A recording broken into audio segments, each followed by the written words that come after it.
She was already screaming when the glass shattered. "Arrest him! He's destroying HOA property!" Karen yelled into her phone as I stood frozen, watching her key drag across my car door. Slow, deep, on purpose. My kid was in the back seat. He asked, "Dad, why is she doing that?" I didn't answer. I just stepped between her and the car. Karen smiled like she'd won. Then she slapped a bright red notice on my windshield and said, "You're done here." 2 minutes later, sirens cut through the air. Not one, 3. Karen's smile got wider. "Good," she said. "I told them you were dangerous." The first officer stepped out, calm but sharp-eyed. Karen pointed at me. "That's him." Before I could speak, the officer looked past her. At my car, at the long, fresh scratch, at my shaking kid. He didn't raise his voice. He just touched his radio and said one line that made Karen's smile freeze. "Send K9, possible felony in progress." And that's when I realized she had no idea who she had just messed with. Karen laughed when she heard, "K9," a short, fake laugh. "For him?" she said. "He's the problem." She stepped closer to the officer, lowering her voice like they were on the same team. "I'm HOA board president." The officer didn't react.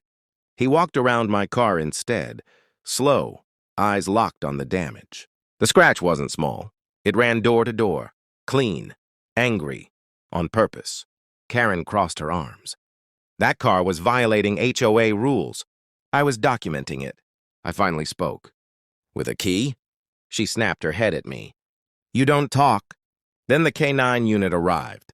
The dog jumped out, focused, sharp, not barking. Karen rolled her eyes. "This is a waste of time." The handler didn't even look at her. He walked straight to the car, then stopped. The dog froze, then sat. The handler frowned. "That's odd." Karen shifted her weight.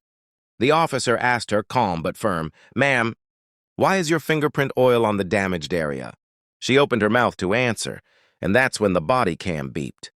Recording on. Her voice changed, softer, nervous. "I don't know what you're talking about." The officer nodded slowly. "Okay," he said. "Then let's talk about the video." Karen blinked. "What video?"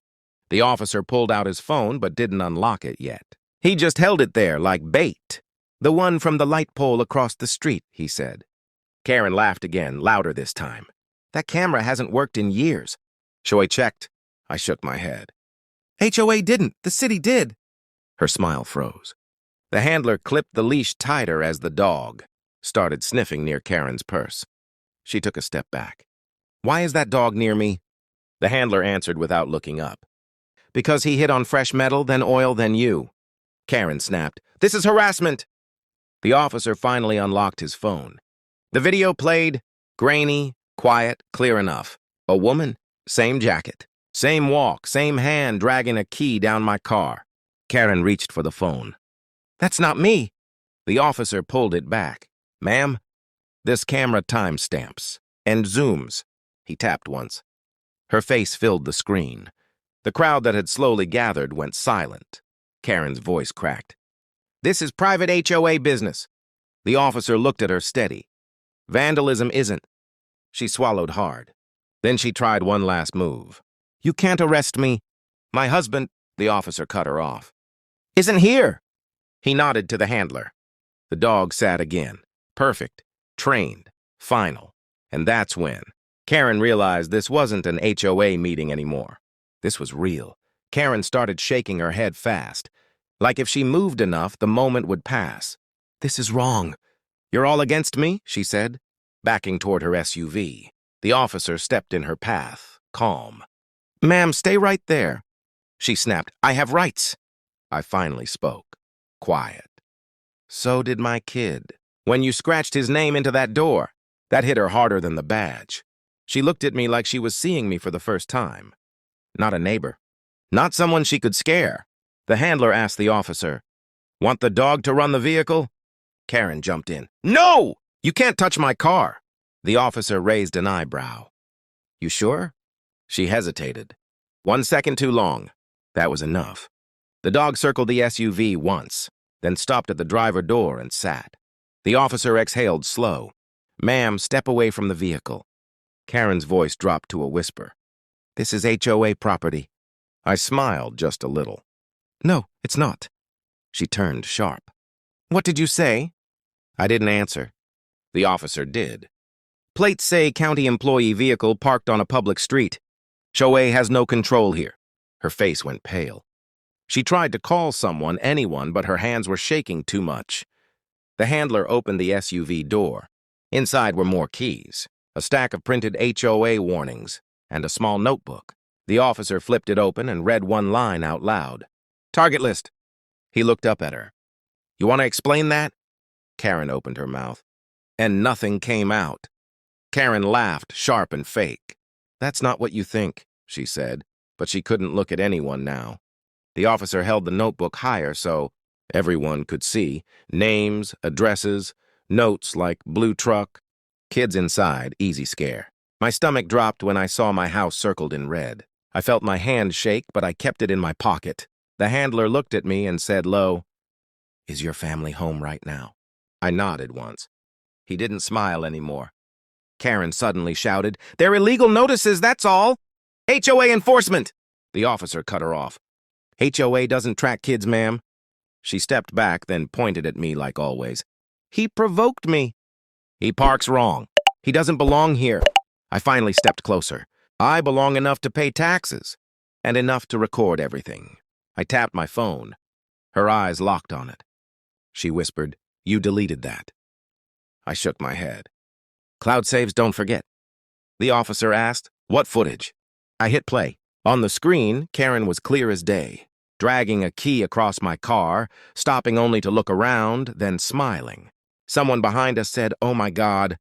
Karen rushed forward. That's fake. Too late. The handler quietly said, That's felony vandalism. Karen's knees went weak. She tried one last thing. Call the HOA president. He'll fix this. The officer nodded. Already did. A pause. His radio crackled. Sir, that president just resigned. Karen's mouth stayed open. No sound came out.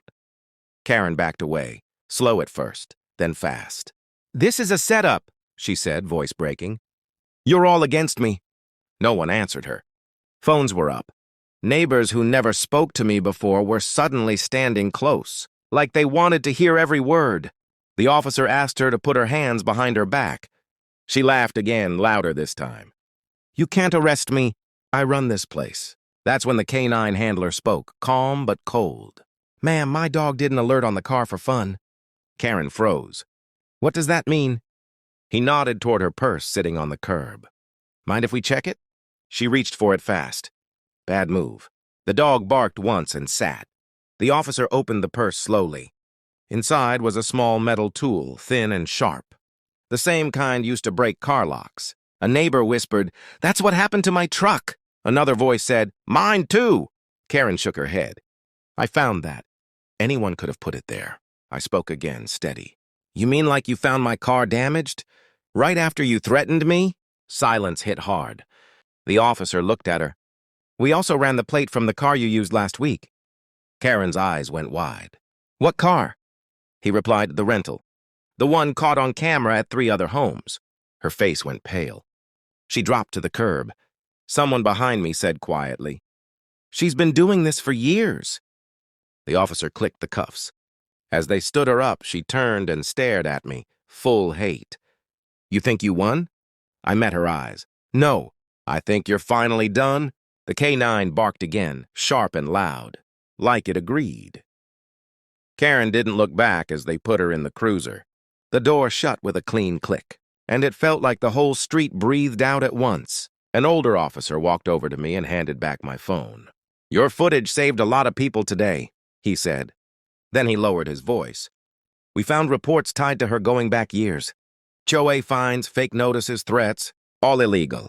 Neighbors started talking, fast and loud now, like fear had finally broken. One woman hugged me and said, She made us all scared. A few minutes later, another patrol car rolled in. A man stepped out, looked around, and shook his head. County oversight, he said. HOA authority is suspended effective today.